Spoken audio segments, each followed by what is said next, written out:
Hey, Retcon Raider here, and welcome back. Starting off with a story event today, so... You notice the mud a few miles back, and a few miles forward he's still there, bobbing and slinking in and out of sight. A mongrel such as he doesn't follow a band of dangerous men for no reason. Maybe someone's feeding it. Now let's see here. We have several options to choose from. We could chase it away, we could put it down, we could try to take it in as a mascot. All three of those results have a chance of either going well or going bad. You can end up netting a dog, or you can end up taking injuries as it attacks you. In our case, though, we have Woe, who is a Houndmaster, so let's go with that option. It's the obvious good one. You ask Woe the Houndmaster if he can try and woo this dog. He nods and steps toward it. The wild mongrel's ears go from pinned to pointed. Crouched, the Houndmaster slowly edges his way toward the beast. He keeps his hand out with a piece of meat in the palm. Hunger overcomes heedfulness, and the dog sniffs its way ever closer to the Houndmaster's hand. The dog tongues it out of his palm and chows down. The dog trainer feeds him another bite. He scruffs him up and finds the sweet spot behind his ears. Looking back, Woe the 77th nods. Aye, it's an agreeable beast and will be easily trained. That's great. You ask if it can fight. The Houndmaster purses his lips. The dog is akin to a man. If it can breathe, it can fight. Alright, that gives us another dog, and I think given the way that event went, Woe has just earned himself our second canine companion. Use him well, Woe. By which I mean I'll try not to get him killed as quickly as Wolf was. Okay, now you'll notice that we're much further south this time than we were in the last play session. That's because I realized that this area up here is populated heavily with orc forts and undead tombs. We're looking for a bandit lair. So I'm poking around further to the southwest in hopes of finding a suitable stronghold. Since the rumors I've found so far have pointed us towards a bandit stronghold, which I'm hoping will be somewhere out in this area. So, rather than attacking every stronghold we come across, I'm going to be scouting the countryside for suitable targets, and we'll pick up from there. And welcome back. As you can see from our world map, I have done quite a bit of scouting as I've poked around for potential strongholds that we can raid. Now, unfortunately, I haven't found a suitable target just yet, but what I have accomplished is nearly starving our company to death, as I lost track of our provisions. So I picked out a stronghold for us to raid in hopes of getting some quick emergency food supplies. This particular stronghold just has a handful of goblins in it, so since it seems like an easier battle, I've swapped in all of our lower level battle brothers. They didn't get any playtime last session, so I want to make up for it today. But, that said, let's get in there. This shouldn't take us too long.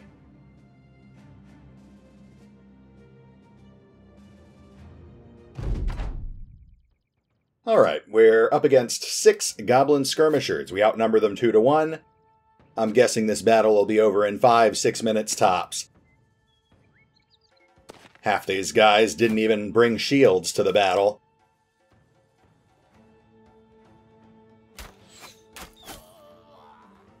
We're starting off decently. These guys are very dodgy against ranged attacks, so...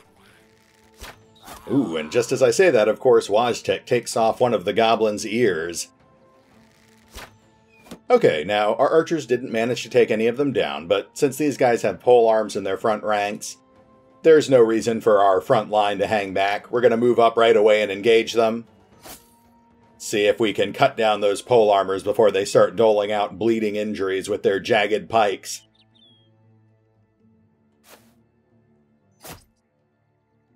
And of course you'll notice we came into this fight with most of our front line toting spears. That's for the accuracy bonus. Ah, there we go. Reinhard fells our first goblin. Unfortunately, he's not high enough level to switch off to his dagger just yet. And then we'll bring Chiron up onto their southern flank, and... I guess Rondus will have to finish the job. There we go. Alright, we've already got half the goblins disabled. 2 dead and 1 broken. We'll move Faceless Goon up to engage. And that's pretty much the turn. We'll bring up our pole armors and move into round 2.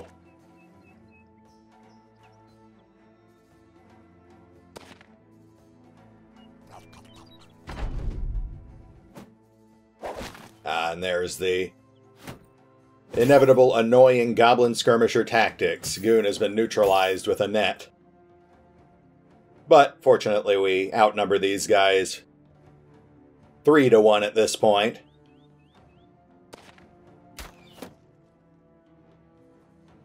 See if we can pop off some lucky arrow shots. There's a chest wound there. And now our melee guys can lay into them. Woe finishing off our third goblin skirmisher with a well-timed thrust of the pike. And Wajtek doling out a shoulder wound and breaking another goblin's morale. I'll bring Casimir up to engage the last goblin on our line.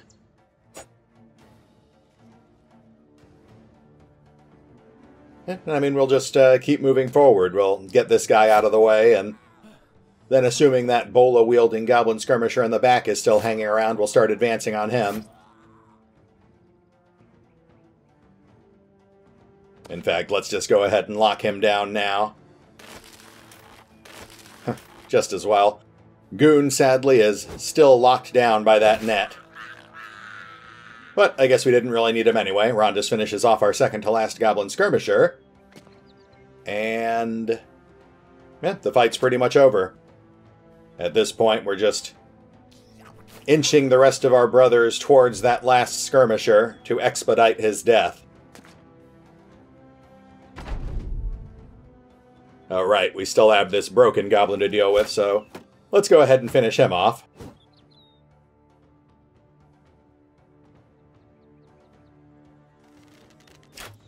There we go, Fox with the second-to-last kill. And now... let's... 5% chance to hit. Almost completely pointless to take that shot. Sorry. Alright, well, let's stick to melee attacks. And there's Woe, doling out a nice solid hand injury, which, in fact, completely neutralizes this final threat.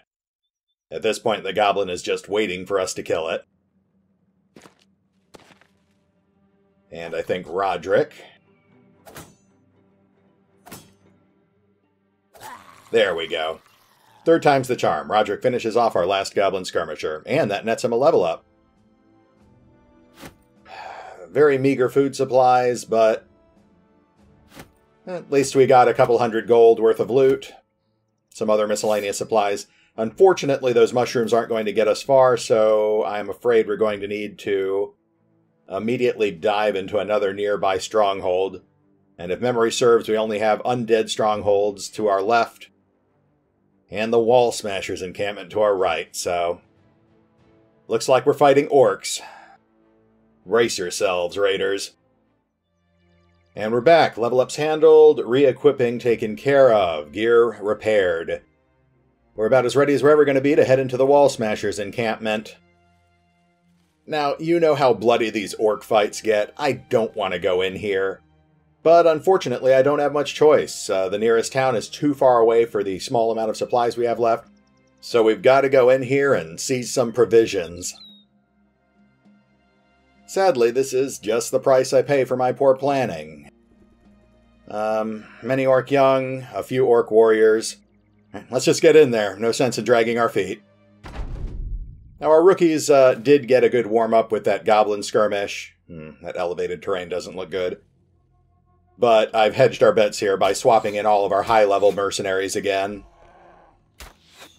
Let's start off by seeing if we can pick off this unarmored orc young. There's 2 solid hits. And 3, potato with the kill. Unfortunately, the rest of these orcs do appear to have worn their armor. So let's start shaving that off of them.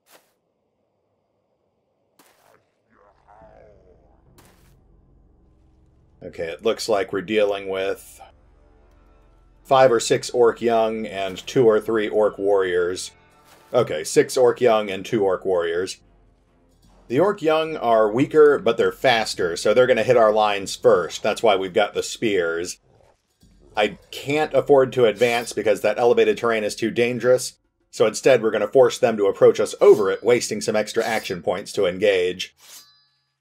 And hopefully we can rebuff them back once they get to our line. But here come the big threats. An Orc Warrior coming in on our north side, and I'm guessing that other one, yep, there he goes, he's coming in on our south.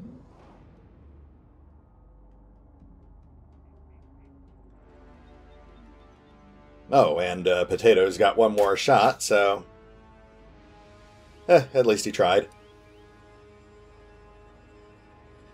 Alright, let's just hold position and wait to see what happens. Archers up first, pick a couple of shots at unshielded orcs. Yeah, the biggest weakness on orcs, I believe, is their relatively low morale. If we can knock down some of these young, it will damage the morale of all the orcs around them. With these warriors, our best bet is to break their morale. That's a lot faster than actually trying to break through their armor.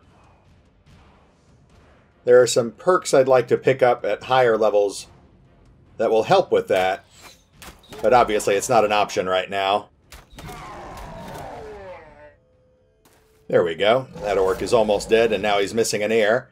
And we've got our first contact with a quick rebuff.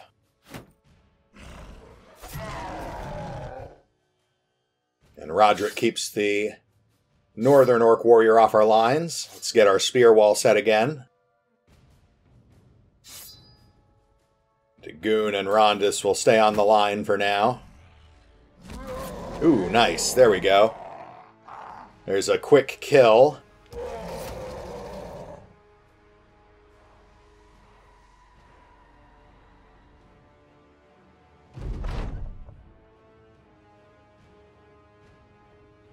Okay, we've got a couple more arrows, so let's keep peppering their lines. There's a leg wound. Nice. Fox sets up an orc for the kill, and Bunny quickly takes advantage of it. She still has some action points to spare, so we'll continue the barrage, but no luck there. And there's Chiron keeping the south lines clear. And we've got that one orc young hanging back, hurling heavy javelins at us. Potato doesn't really have a good chance to hit, so we'll take an aimed shot. No luck there. Mark Richards also misses. Yeah, unfortunately the rest of the orcs on the field have shields, so our archers are going to have a hard time hitting them. Ooh, and that Orc Warrior on the north finally breaks through Roderick's spear wall. So now it's on. Let's go ahead and switch off to the dagger and start seeing if we can get some piercing attacks in here. Okay, there we go. Got a nice flesh wound, and you can see his morale's wavering now. These Orc Warriors are not used to actually suffering injuries. Oh, nice. There we go. Okay.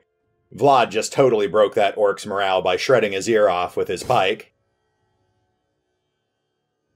So now we just need to worry about these 4 Orc Young and the Orc Warrior on our south side. In fact, let's see if we can just clear our north... Ah, there we go. Goon handily fells the badly wounded Orc Warrior on our north end, thus freeing up the rest of the line to focus on the orcs on the south. Though for now we will hold position. Chiron will switch off to his dagger as well. Let's see if we can get some lucky shots in here. Not bad. A moderate flesh wound. And there's Henry Baggins lightly dinking that orc's plate armor. No good shots for our archers, but we might as well take them. Armor hit on Rondus, no big deal. Rondus will hop Chiron, swap to his dagger. Ah, and a shield hit.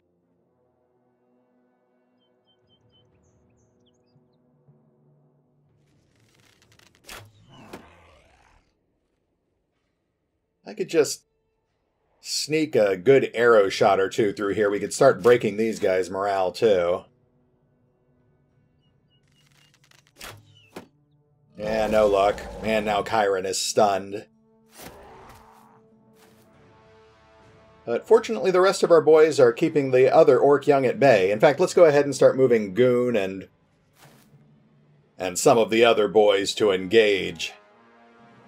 I'm hesitant to throw them into battle against an elevated opponent, but what I might do is move them around the back of the lines. Actually, that's a bad idea. That would leave the archers exposed, so scratch that. Alright, I can't afford to move in Oswald, so let's get him in there. And he doles out a nice spear thrust. But he's too low level to do this. Oop, and he's stunned. Alright, well, let's move Roderick into support. He can occupy that elevated position.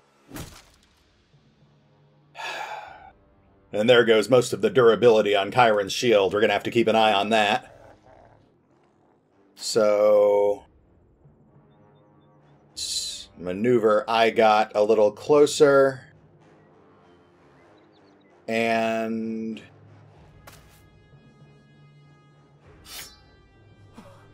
he's too tired to take a dagger thrust, so end the round.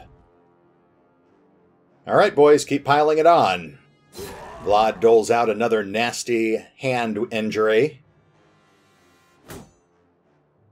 The archers continue to desperately fire arrows into the melee. Ooh, nicely done. So the archers manage to fell another orc with their combined arrow fire. But they're drawing javelin fire in return now.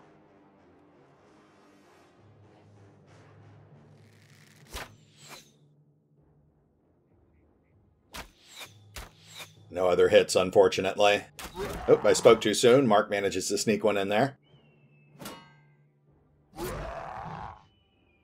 And we just need to keep whittling at this orc. In fact, this might be a good opportunity to finally try out this great hammer I picked up. Nice. Not a kill, but that was a solid hit.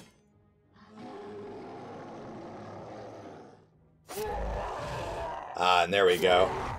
Oswald doles out 2 more crippling injuries to the orc he's on, setting Chiron up for a quick and easy kill with his dagger, which he follows up with another solid hit on the orc warrior. But now he is thoroughly exhausted.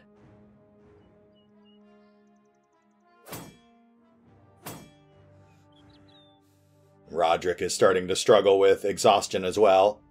Though at this point he does have the recovery perk, so if I really need to, he can pass a turn to reduce his fatigue. Oof, everyone's getting exhausted now. And there goes Chiron's shield. Okay, we have to focus on taking down the orc warrior as quickly as possible now. We'll do a little end of round maneuvering and start focus firing on the orc warrior where possible. Another armor ding. That doesn't really help us much. We'll shuffle Vlad a little closer and... Alright, that was a pretty solid hit. We'll pick off a few quick shots of opportunity for our archers. There we go. Swap out quivers where necessary.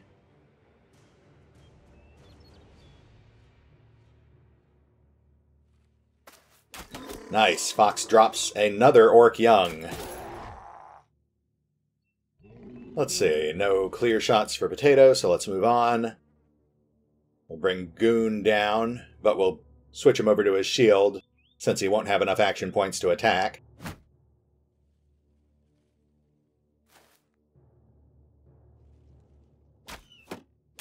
Mark manages to sneak in a flesh wound on the orc warrior. He's almost done for, just 3, maybe 4 more hits to drop him. Oswald will engage. In fact, let's see if we can drop this orc young, or at least break his morale now. Then we can focus... Oh, well, never mind. Rondis is always 2 steps ahead of me. He fells the orc warrior with a few more deft strikes from his dagger. And that does break the morale of the final orc young, so at this point it's just a matter of finishing him off and wrapping up the fight. So let's hang back with Chiron. That orc's morale is broken, but I don't want to risk that he'll take a desperation attack on a shieldless brother. But Potato finally has an opening. And I think that is all our actions for the round, so... Nope, run them down. Final round, let's finish this. A solid blow doled out by Sergeant Baggins, followed by a fatal strike from Vlad. Nicely done, Pole Armors. Alright, that wasn't so bad. We lost one 300 gold shield, but otherwise we came through it pretty much unscathed. Decent amount of unappetizing but edible food, so that should get us to town. We also netted a few hundred gold worth of orc weaponry, but we're almost maxed out on inventory space here, so let's dump a few cheaper items and focus on the more valuable loot. We'll take these head choppers, the head splitter, this morning star, and maybe the metal shields? Yeah, the metal shields. Oh, and one club, why not?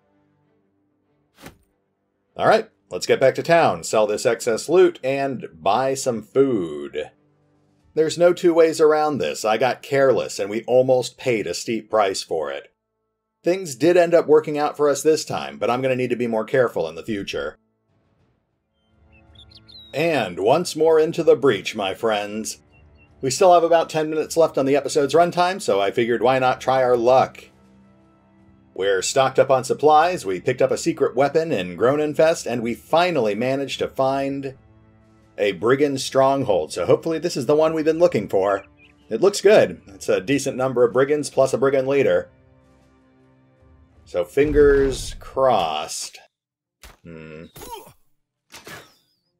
Not an optimal starting position, but it could be worse.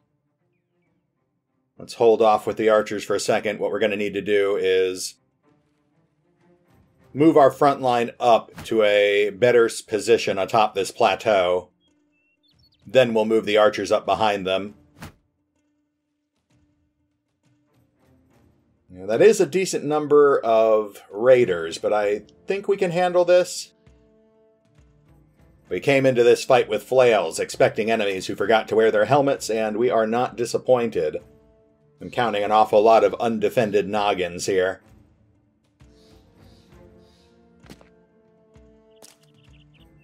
And let's bring up our line. We'll need to shuffle south a little to make room for everyone. There's their leader, Shalmar Bloodbeard, who I can't help but notice doesn't actually have a beard. Roderick might actually be stranded down there, unfortunately. I'm not seeing any easy way to climb up the cliff.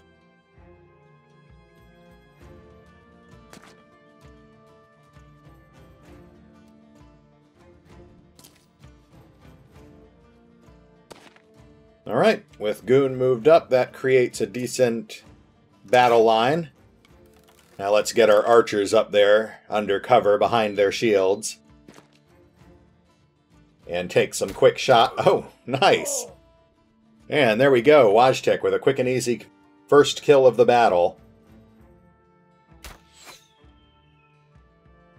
Ooh, unfortunately, Potato's in a bad starting spot too, so he's going to need to spend his whole turn maneuvering into a covered position.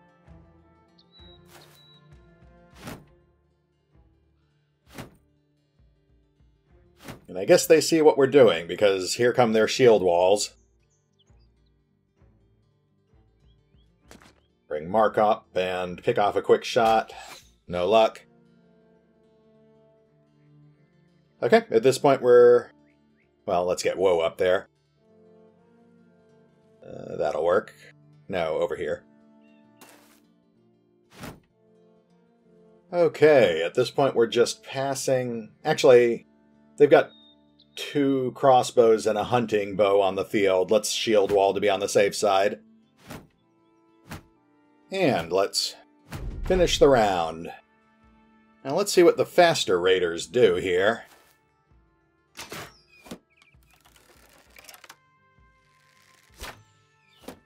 So far so good. We've managed to block all their ranged attacks. Now our archers get a chance to return fire.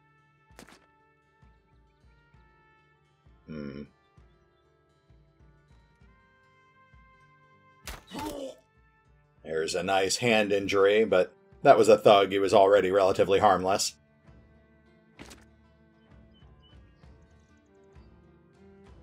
See if we can pick some shots off against these marksmen. Ooh, a nice shoulder wound. That's a minus 25% damage modifier on that marksman.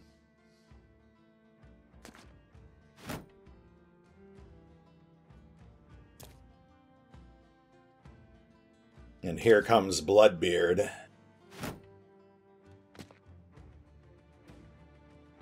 Okay, let's pop off a couple more arrows. Wajtek will continue firing on their marksman, I think.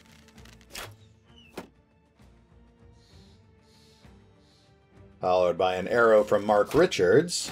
Nice, that is a crushed windpipe. That all but neutralizes that crossbowman.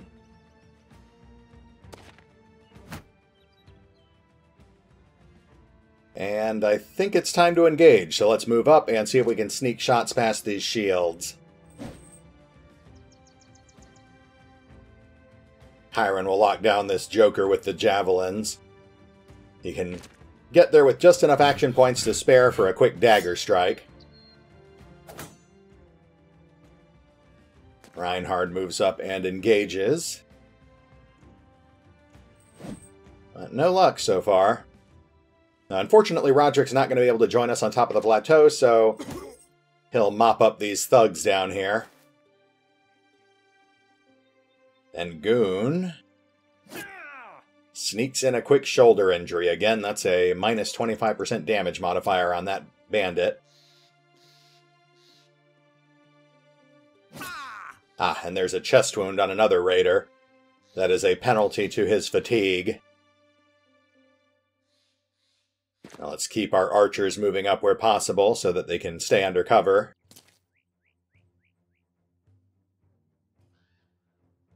And we'll move up our pole armors as well so they can attack next round.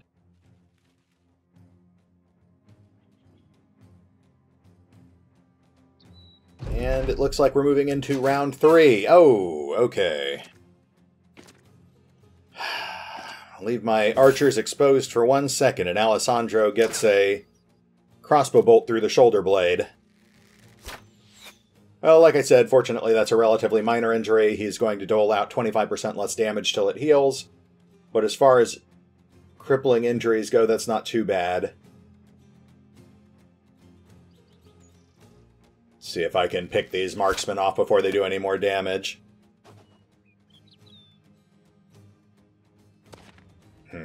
3 rounds deep and we've only killed one of them so far. It's a nice solid hand injury, though. Let's get Alessandro up under cover. We can't afford to leave him out in the open like that.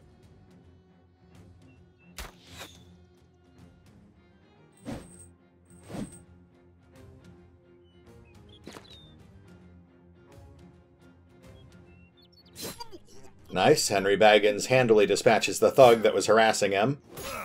Follows up with a near-lethal strike on another wounded and now broken raider. Nice. Wajtek steps up and fires an arrow through the hand of one of the crossbowmen, handily avenging Alessandro's injury. Ah, and Casimir finally puts that badly wounded raider out of his misery. Tempted to move him up, but I'd rather not have him engaged on 3 sides. Chiron, however, is already engaged on 2 sides. Let's switch him back to his flail and go for headshots. There we go. Chiron manages to dispatch one of the raiders and smash half the armor off the other. And on the north end, Roderick closely emulates him, killing a thug and crippling another.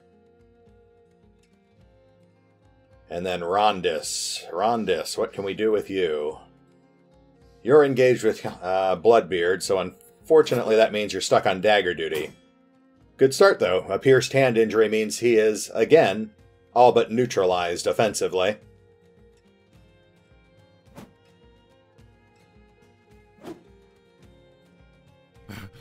And I don't think we have enough action points to do anything else this turn.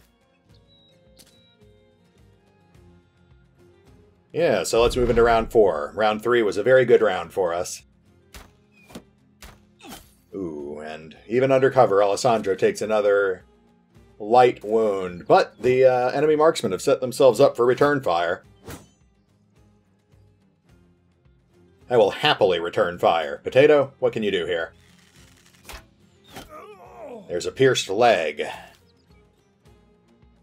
Alessandro quickly follows up with an arrow of his own, but unfortunately is unable to make contact. Wojtek takes a shot. Misses his intended target, but still kills a marksman. I'll accept that result. And Casimir finally moves up to engage. His presence is so glorious, he freaks out one of the raiders and immediately crushes his windpipe as he spies an opening. And Mark Richards fells another marksman. That leaves us with just one more to deal with. Yeah, I'm glad to get those crossbows off the field. Those things can dole out armor-piercing, crippling injuries way too easily. And Reinhardt is struggling with fatigue. So, Chiron, there we go. He is struggling with fatigue too, but he manages to dole out a fractured elbow. Very nice. And Roderick is dealing with fatigue as well, but that means it's time for a recovery. Yeah, the old Berserk Recover combo is an oldie but a goodie, and I think it's time for Goon to break out the Great Hammer again. Nicely done. A concussion and a fatality in one swing. And Rondis will continue harassing Bloodbeard. And, that was a solid shield hit. I gotta be careful about that guy with the woodsman's axe. This, brigand leader, Bloodbeard, it looks like he's got some direwolf chainmail. I would like to get that. I'm hoping he's got a unique item as well, but even if he doesn't, that wolf chain is still a really nice find. Not sure if Potato has any open shots here. Oh, here we go. And another crippling injury is doled out, with Woe capitalizing on it with a quick fatality. Wojtek fells another raider efficiently, leaving their marksman exposed, but no one can land a shot on him. And Casimir joins the fray against Bloodbeard, who is now completely broken. And another one of his raiders falls. So Henry will swap off to his dagger and shield in preparation for joining the fray against Bloodbeard. And Roderick beats the last thug half to death. Oh. Actually, at this point, there we go. Alright, we've cleared the field of everyone but Bloodbeard, so now we can focus on harvesting that sweet, sweet armor of his.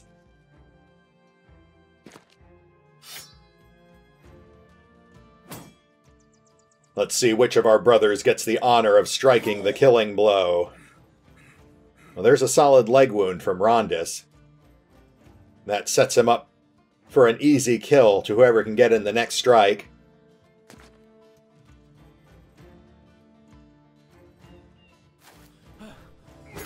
Oh. No, don't try to run. Oof, okay. He almost ruined his own armor trying to run there. We need to drop him before he can do that again. That already gave us a 30 or 40% chance of the armor not dropping because of the damage we inflicted to it. Alright, Henry. There we go. Our sergeant fells their leader with one last decisive strike. And we have a three-way tie for MVP, with Mark going up a level, Chiron going up a level, and no unique items, but we did net that direwolf mail armor, and that's unique because it's better than any of the chain we're wearing right now, and it damages the morale of any adjacent enemy. That's pretty nice for a frontliner. I've got a couple of kite shields, we can always use more of those, got some decent loot and supplies. The boys will really enjoy that mead. Good way to round out the episode. Still no unique items, we'll keep checking strongholds for them next time, but all in all, a good day for the Raiders. Hey, Retcon Raider here. I've got to say, aside from almost starving our company to death with that little supply mix-up, things went pretty well today. We knocked over 3 strongholds, plowed through 2 relatively difficult fights, and netted at least a couple of decent pieces of loot. And as always, our boys continue racking up kills and experience points. Loot and XP are more important than ever right now, because at this point we're just 3 more days from getting our first hint at what the endgame crisis is going to be. I'm keeping my fingers crossed that it's one of the easier ones, but with our luck we're probably going to end up facing something horrible like an orc invasion. Don't get me wrong, the Raiders have come a long way over the past 20-something episodes, but I'm just not sure we're ready to go up against a literal army of greenskins. But fortunately, as always, even if we do end up marching into certain death, at least we have an ample supply of fresh and eager recruits who don't know what they're getting themselves into. So odds are that everyone on the waiting list will get to see at least a little screen time, even if it just amounts to a very short and bloody cameo. For now, we just need to keep scouting around for more suitable strongholds to raid. The one we're looking for has to be here somewhere, so I'd better get back to it. This is RetconRaider, signing off. Thanks for watching. Oh, and remember, although I do love playing Battle Brothers, you can find out more about the game by visiting the official website, or the fan-run wiki.